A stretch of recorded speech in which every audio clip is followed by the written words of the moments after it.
નમસ્કાર મિત્રો, મારી યુટ્યુબ ચેનલમાં ફરી એકવાર આપનું હૃદયપૂર્વક સ્વાગત છે।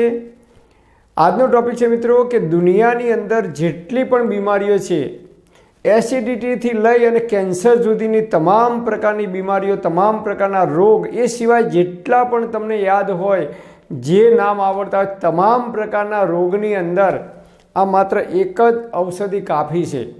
આ હું નથી કહેતો, પરંતુ આનું વર્ણન આયુર્વેદના આચાર્યોએ આયુર્વેદના ગ્રંથોની અંદર અદ્ભુત વર્ણન કરેલું છે। અને આયુર્વેદની અંદર આ એક જ ઔષધિ એવી છે કે જેને સૌથી ટોપ ઉપર ગણવામાં આવે છે। એટલે આપણા શરીરમાં જેટલી પણ બીમારીઓ થાય છે, તમામ પ્રકારની બીમારીઓ, વાત, પિત્ત અને કફ, આ ત્રણેયમાંથી ઉત્પન્ન થતી તમામ પ્રકારની બીમારીઓની એક જ દવા હોય તો આ દવા છે। દવાનો, આ દેશી દવાનો મેં મારા ઘરના 2 સભ્યો પર પ્રયોગ કર્યો અને એમને જે રોગ દૂર થયા, એમની જે બીમારીનો કાયમ માટે દૂર થઈ, એક પણ પૈસાની દવા લીધા વગર, એ તમને હું આજે આ વિડીયોની અંદર પ્રૂફ સાથે બતાવવા જઈ રહ્યો છું। તો મારો દીકરો છે એ અમદાવાદથી દરરોજ અપડાઉન કરે છે, એટલે રાત્રે ઘણીવાર મોડા આવે, 10 સાડા 10 વાગે, અને એને જમી અને તરત સૂઈ જવાનું હોય, અને સવારે એને વહેલા ઉઠી અને અમદાવાદ એને ઓફિસ જવાનું હોય છે।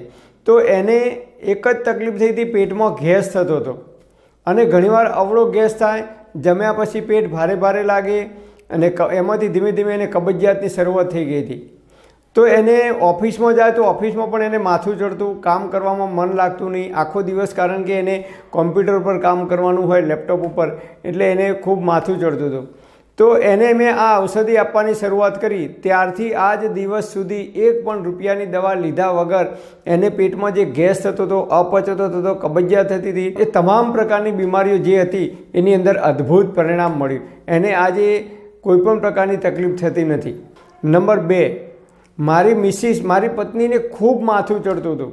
મહેસાણાની અંદર જે મગજના સારામાં સારા ડૉક્ટર છે એમને બતાવ્યું, પણ કોઈ ફેર પડ્યો નહીં। પાટણની અંદર મગજના સ્પેશિયાલિસ્ટ છે એમના જોડે લઈ ગયો, તો એમને પણ દવા આપી, પણ કોઈ ફેર પડ્યો નહીં।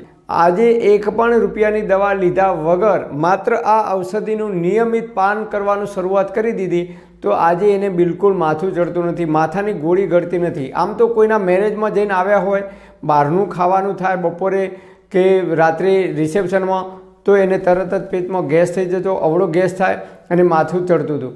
સવારે ઉઠે કે તરત જ માથું દુખતું હોય, અને માથાની ખૂબ ગોળીઓ એને ગળવી પડતી હતી। છેલ્લા 12 મહિનાથી આ ઔષધિનું પાન કરવાનું શરૂઆત કરી દીધી છે, તો એક પણ પૈસાની દવા લીધા વગર એને માથું દુખતું નથી, માથાની ગોળી ગળવાની પણ જરૂર પડતી નથી।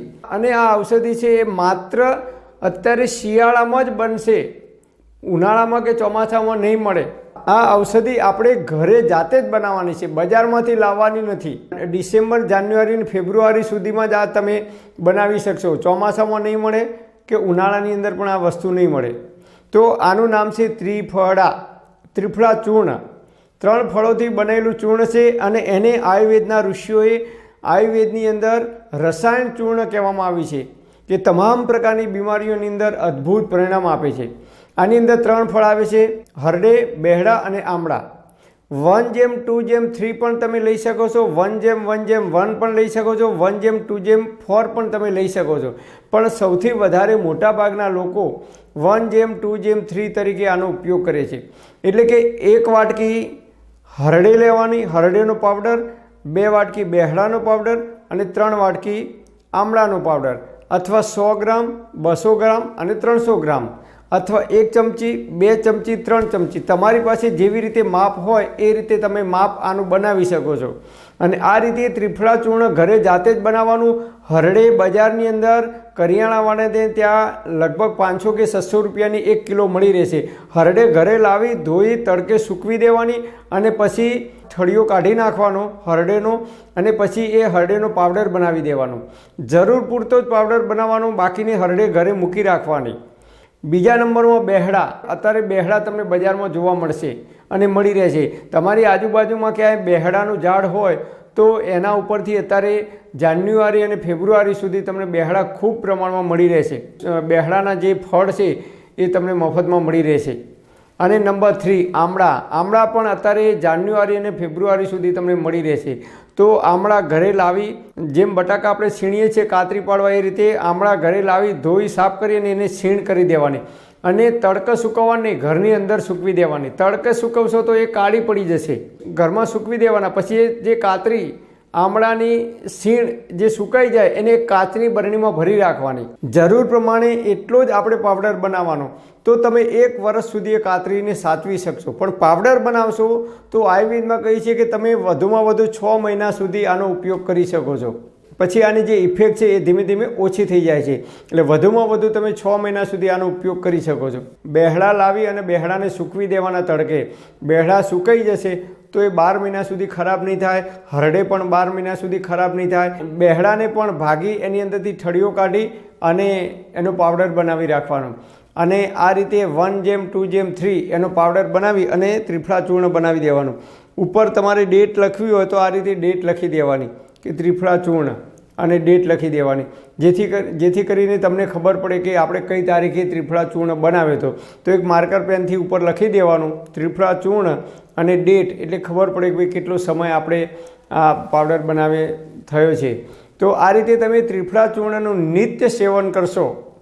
રાત્રે જમ્યા પછી 3 કલાક પછી સૂતી વખતે અડધી ચમચીથી 1 ચમચી સુધી તમે ત્રિફળાનો પાવડરનું નિત્ય સેવન કરશો તો જે કંઈ ખોરાક આપણે ખાઈએ છીએ ખોરાકનું ઝડપથી અને સરળતાથી પાચન થાય છે. આયુર્વેદમાં કહે છે કે જે પચા વગરનો ખોરાક છે એને પણ પચાવવાની શક્તિ આની અંદર રહેલી છે. એટલે કે આપણે જે ખોરાક ખાધો હોય એનું પાચન ના થયું હોય વ્યવસ્થિત રીતે તો એનું પણ પાચન કરવામાં અદ્ભુત પરિણામ આપે છે. અને જે લોકોને વર્ષો જૂની કબજિયાત છે એ લોકોને કબજિયાતની અંદર અદ્ભુત પરિણામ આપે છે. અને જે લોકોને ગેસ કે એસિડિટી થાય છે કે અવળો ગેસ થાય છે એની અંદર પણ અદ્ભુત પરિણામ આપે છે.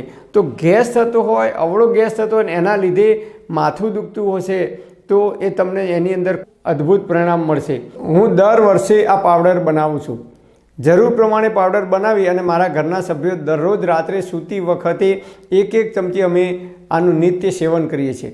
તમારે 2 ટાઈમ સેવન કરવું હોય તો પણ કરી શકો છો. બપોરે જમ્યા પછી તમારે અડધી ચમચી ફાંકી કરવી હોય તો પણ કરી શકો છો. અને રાત્રે જમ્યા પછી આની અડધી ચમચી ફાંકી કરવી હોય તો પણ કરી શકો છો. જે રીતે જમ્યા પછી મુખવાસ ખાવાની ટેવ હોય કે દરરોજ ચા પીવાની ટેવ હોય એ રીતે આની ટેવ પાડી દેવાની. મતલબ કે દરરોજ નિયમિત તમે જીવો ત્યાં સુધી આનું સેવન કરશો. શરીરની અંદર મોટા ભાગની બીમારીઓથી આપણે બચી શકીશું. કારણ કે આ છે વાત, પિત્ત અને કફ ત્રણેયનું બેલેન્સ કરનારી ઔષધિ છે. વાત, પિત્ત અને કફનું જો બેલેન્સ રહેશે આપણી બોડીની અંદર, આપણા શરીરની અંદર, તો આપણે જલ્દીથી બીમાર નહીં પડીએ. તો આપણે જ્યાં સુધી જીવીશું ત્યાં સુધી તંદુરસ્ત અને નિરોગી રહી શકીશું. પણ હા મિત્રો, એકદમ જેનું શરીર પાતળું છે, દુબળા પતળા છે એવા લોકોએ આનો ઉપયોગ કરવાનો નથી. અને હા, જો તમારે કોઈ લાંબા ગાળાની બીમારી હોય કે ડૉક્ટર કે વૈદ્યની કોઈ દવા ચાલતી હોય તો નિષ્ણાત વૈદ્યની સલાહ લીધા પછી જ આનો ઉપયોગ કરવા માટે વિનંતી. કારણ કે આયુર્વેદ પ્રમાણે દરેક માણસના શરીરની પ્રકૃતિ અલગ અલગ હોય છે. પરમપિતા પરમાત્મા આપ સર્વેને તંદુરસ્ત અને નિરોગી રાખે એવી હૃદયપૂર્વક મારી પ્રાર્થના. Thanks for watching my video. Thank you.